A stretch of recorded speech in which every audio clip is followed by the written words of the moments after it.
Il y a quelques années, je me suis retrouvé dans une église, écoutant une fois encore ces paroles familières et souvent répétées. Si vous aviez la foi comme un grain de moutarde, vous pourriez déplacer des montagnes. Pendant longtemps, j'ai été frustré, car malgré tous mes efforts pour croire vraiment, aucune montagne ne semblait bouger autour de moi. Cette phrase, qui semblait si puissante, restait pour moi un mystère inaccessible. Puis, au fil de mes lectures et de mes réflexions, j'ai découvert Eckhart Tolle. Ses enseignements m'ont offert une toute nouvelle perspective qui a radicalement changé ma compréhension de la foi. J'ai compris que nous avions probablement mal interprété cette déclaration de Jésus depuis toujours.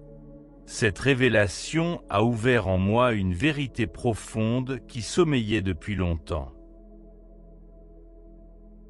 Imaginez un lac profond, d'une tranquillité absolue, recouvert à sa surface par de petites vaguelettes, témoignant d'un léger remous. Ces ondulations représentent nos pensées incessantes, nos émotions fluctuantes et notre esprit constamment en mouvement. Pourtant, sous cette agitation en apparence chaotique, les profondeurs restent immuables et paisibles. Selon Eckhart Tolle, c'est précisément dans ces profondeurs calmes que réside notre conscience véritable, la part de nous qui n'est ni agitée ni troublée par les aléas de la surface. Il devient clair alors que lorsque Jésus parle de foi, il ne s'agit pas d'une simple adhésion rigide à des doctrines ou des idées abstraites. Il évoque plutôt ce lieu intérieur, cette dimension profonde où la séparation que nous percevons entre nous-mêmes et le divin s'efface peu à peu. Cette dimension est essentielle parce qu'elle est la source d'une connexion intime avec quelque chose de plus vaste que notre ego limité.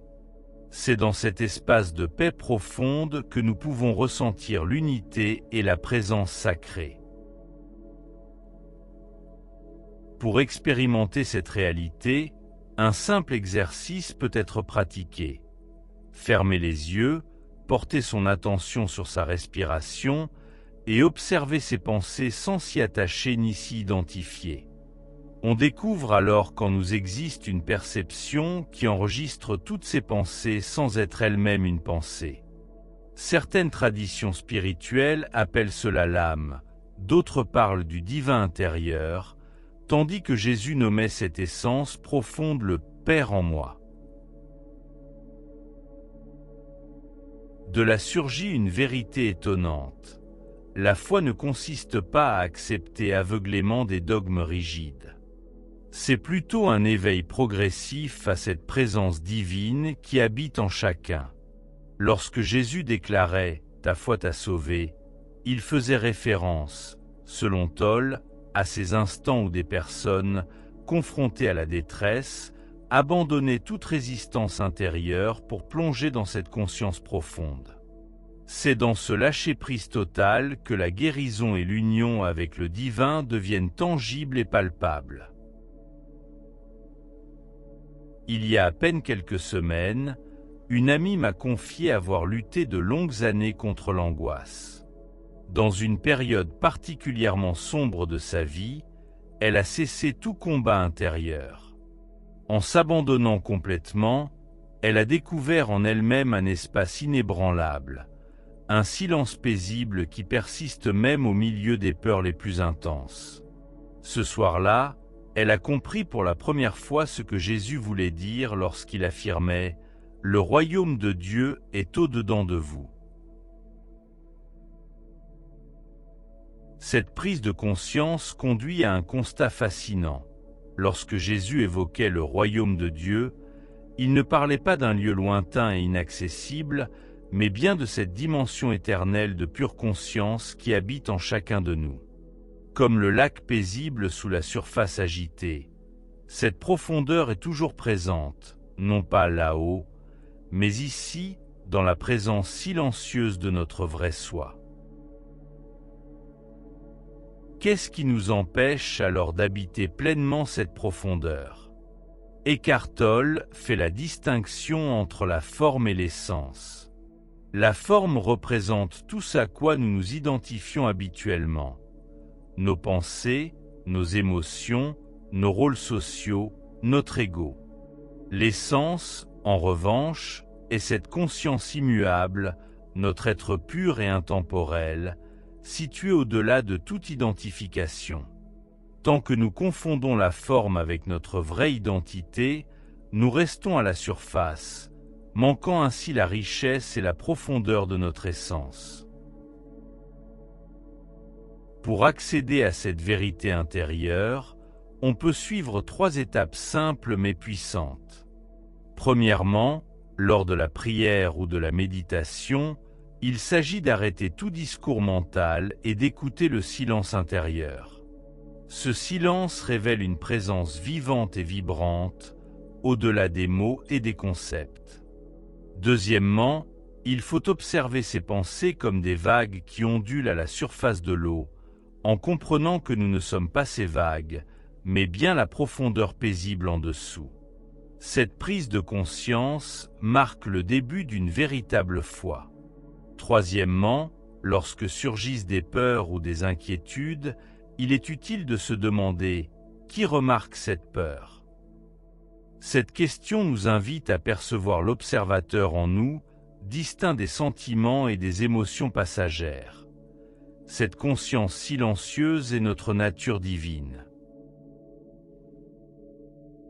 Cette idée peut paraître paradoxale, mais plus nous nous connectons à cette profondeur intérieure, moins nous ressentons le besoin de miracles extérieurs, car cette profondeur est en elle-même le plus grand miracle. La montagne dont parle Jésus n'a peut-être pas besoin de disparaître.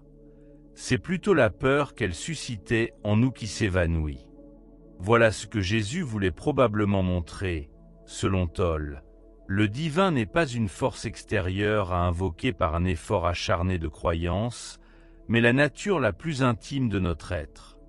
Il attend patiemment que nous retournions à cette profondeur silencieuse, comme les couches calmes et profondes d'un lac.